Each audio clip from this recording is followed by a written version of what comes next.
Good day.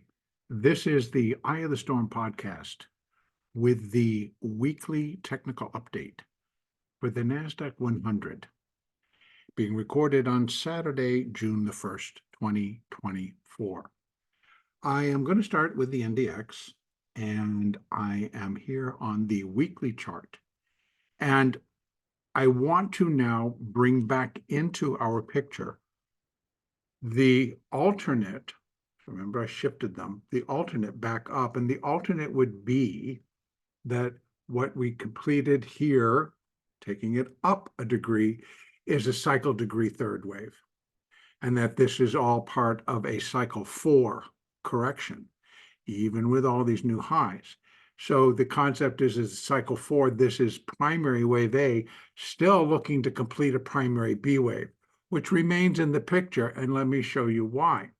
That right now, if this is primary A, we're looking for a primary B wave, and this would be intermediate wave A and B, and the rest is an intermediate C wave. As large as it is, it doesn't break any rules and it fits. And so we already determined prior, when that was the upfront count is that 1.382, which is this line right here, which comes in at 19,000. I'll open this up. 19,180. So basis the cash market, 19,180 is where 1.382 comes into the picture for the NASDAQ. Unlike the S&P 500, which has already surpassed that 1.382, doesn't mean that it still may not be functional, but it could be that other different count. Both remain in line with what expectations could be here.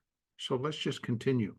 If indeed, right, the alternate, which remains active, and I want to break this down and begin to show you how both running are still very much equal.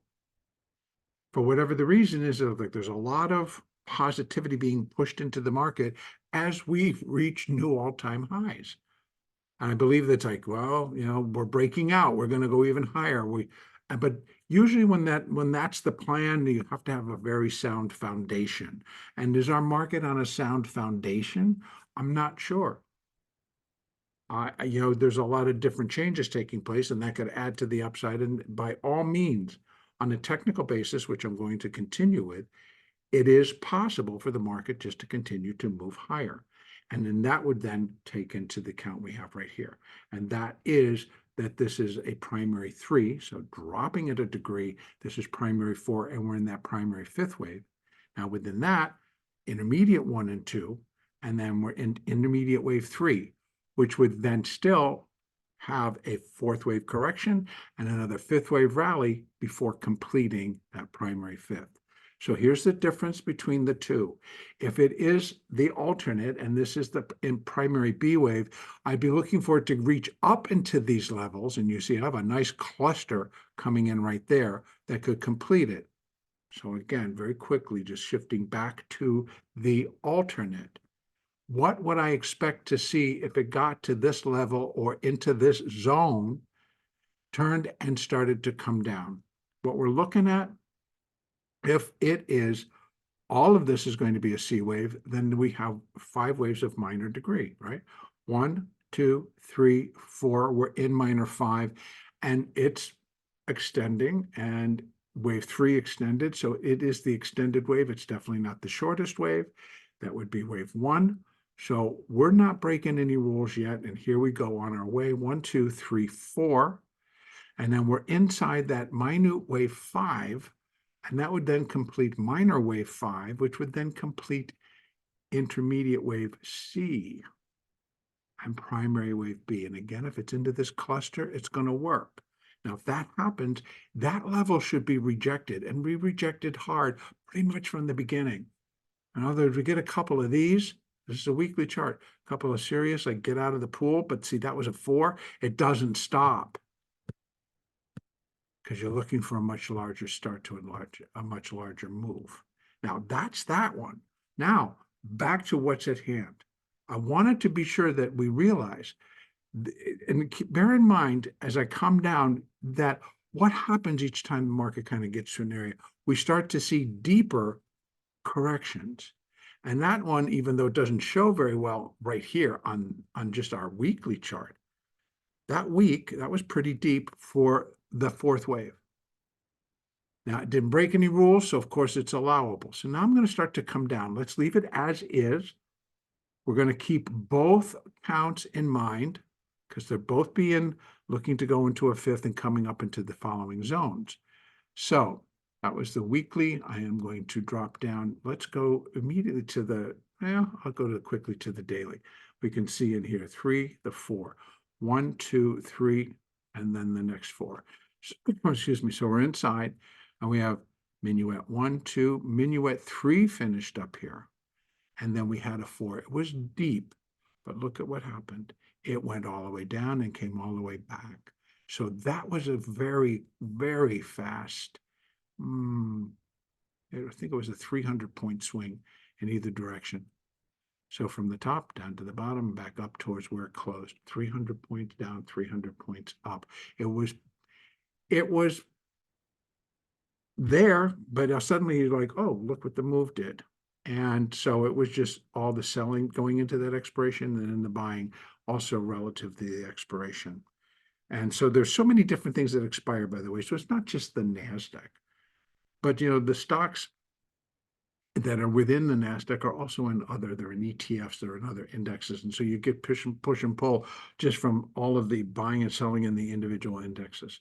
So a lot of stuff goes into why when we push lower to push higher. And again, it could have been the Qs, and that is where more of the trade takes place, and it was just monetizing one side or the other. In any case, here we are. We have 1, 2, 3, 4. We're inside the fifth. We think we're coming up in that fifth. Now, under this particular count, we're looking for the minute wave 5 of minor wave 5 of minute wave 5 of minor wave 5 of intermediate wave 3. So again, on this particular chart, as it's being counted, I'd be looking to put the 5 and a 5 and a 3 above wherever this stops. And here's our zone. So we have 18,869. I'm looking for more. In fact, it does clear the needs a new high above 3 barrier, but barely. And I'd be looking for a lot more. And so equality comes in at 19,035. But then we have that 1.382. So this is why this whole cluster remains very important for right now. Because this color, the purple, that's for the minuet wave 5. This kind of dark gray or light gray white color, that is the minute wave 5. And then this is the primary B. And right above it is another measurement for the minuet wave 5. So we have a zone that one way or the other, either if it's completing just an intermediate third wave, we're still going to get a sizable pullback, in my opinion. But cyclically, or on a cycle basis, we do have some strength coming in from the cycles looking to bottom somewhere within or reach a trough, a low, within the late May, very early June. And so, being that Monday will be June 3rd, and then we're really into that period where we should be dropping even more. But then again, I would think we need to drop from these higher levels. So that's why I'm looking out against the cycles, is that this could take longer than what I would anticipate. So in any case, if we start to come up, I really would be looking for this zone. Now, if intermediate wave 3 has potential to go even further, but there would have to be such a push, like all the Fed talking about, a slice and dice of interest rates are coming down, et cetera. And I don't see that happening. And don't forget that we're now starting to move into the summer, so there could be fits and starts, or we kind of get into a position where we just kind of hang out sideways for quite a while. and then put a close on it and then start. So again, I think initially, yes, I believe we need to go up. We need to finish the minute wave 5. Then we need to either see if we're going to extend up inside this minuet wave 5, which we could. Right, the third is the extended wave, but the 5, equality, we're above 19,000, equality plus 19,289. So, we're there. And then we get another pullback. All right, so over in the futures market, just the numbers are different, but everything else should remain the same. And again, let's go out once to the weekly. And here we have that same view, the 3, the 4, and again, this is contract difference.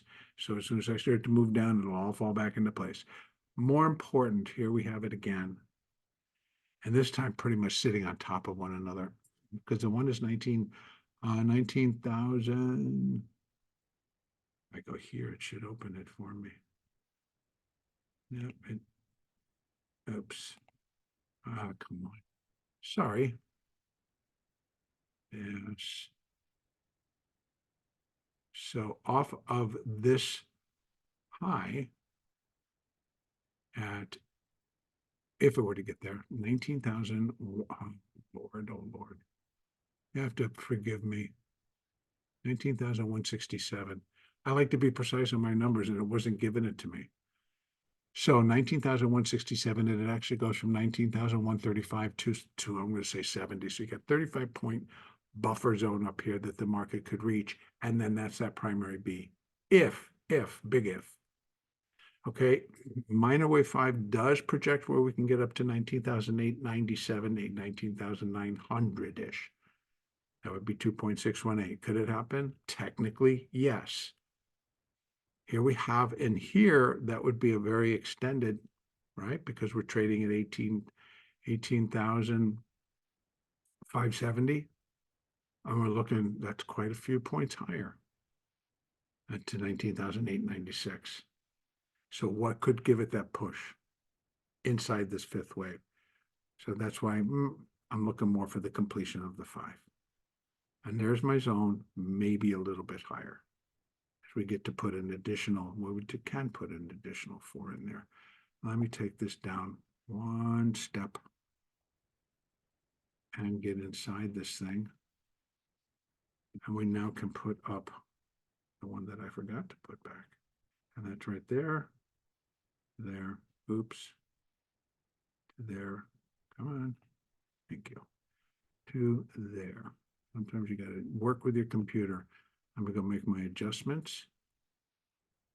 And so I take away that, then I take away that. 1 will leave it in there. 618, 2618. So that we're to put them in the correct color. So that I'll tell you about my color coding so that I hope it makes it a little bit easier to differentiate between the different. So we're in a minuet, that's that purplish color. And so what we have are the fibs that go along with that 5th wave. So the equality is 18,923, and that's like, nah, it should maybe provide a bit of resistance, but it should not contain it at all. In fact, we're looking for a move above 19,000, and this high was 19,023. So we're looking for a move above that. So the next one's up would be 19,135, which is equality for the minute 5th wave. And so if that comes into play, what comes in terms of the minuet degree would be up here, 19,345. And that, of course, breaks above there and could be signaling more that, because remember, I'm looking for up to intermediate wave 3, and then we're going to come back down and then go back up. So that goes along with that type of a move. You get up here, we pull back in a larger 4 and then go again. So because I would think that we get here, if it's going to be that primary B, are you going to allow that? You can. It depends on how hard it would be rejected. But they're all valid is my statement. This, I believe, will just be to catch, the market catches its breath at this and then makes it assault to get itself back above 19,000 and on up. and then I'd be looking for these. And that actually kind of does wrap it up. Even if I bring it on down to the hourly chart, I'm looking right inside of all of this. This actually was a pretty clean, and this was pretty intense, and that was very intense, but it was expiration, and it just goes to show what can be done as algorithms and everything else jump in and things get monetized. And so I think a lot of that, and then it turned right around and monetized the other side and let it all expire. And so, and the stocks where it happened, and what comes off the board. So I'm chalking all this volatility and movement up to expiration, but I do think it was running it a little bit deeper than I expected it under the current degree, but doesn't break any rules. So it still fits and everything does look good. The strength of this, normally, right, I think most of us would go like, well, I'd be looking for follow through to the upside because that was pretty strong. But we've seen where they just come in and go, no, and they keep tearing it down. Therefore, if we started to come back down with any force, there's going to be some support down here at 18,150. We've already broken, even on the 4-hour chart, we're down below the 200, but we got back above it. So if we slip again, we'd be breaking it again, and maybe that then would shove us down to here. But as far as Fib, we start to fall into danger if we drop below, well, basically 18,000 in my book, but 17,077. And I mean, just kind of get a firm grip. Where is that? That is going to be 17,795. So 17,800-ish. And actually, I think even below this, it starts to put a lot of pressure on this being a 4, with still a strong rally left to do. Not to say that it can't happen, but it would be on the degree. So this is a much smaller degree. On the intermediate degree, just to be clear, we go up 1 to the daily. What we're looking for is that this all finishes up. Well, one more time. I need to go to this one, I think. Yes. So showing the whole thing, we get up there, we put in this high, even if it's going to be an intermediate third wave, we're looking for an intermediate wave 4, and there is the fourth wave of 1 lesser degree. So we have potential. We have potential for the market to be dropping from up here, even 19,400, 350-ish, I mean, that has the potential to drop back into a zone that begins about 16,000 and runs all the way down to, I believe, 14,000. So that's the previous fourth. This would also come into play. For sure it would come into play. But still, you're looking at, we get up to 19,300. We're looking for a drop back to 18,600 down to 17,000, which would be a pretty nice, be a big drop from up there, bang, bang. And that also could be included in the possibilities of where this would drop. Again, being that it would be finishing a minor fifth wave and an intermediate third wave, that would be more in line with coming down into here. What's going to do it? I don't know.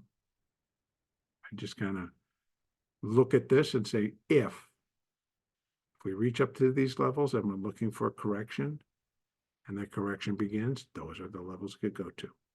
All right, so let me just take a quick look at what might be coming out, or what should be coming out next week that we need to pay close attention to.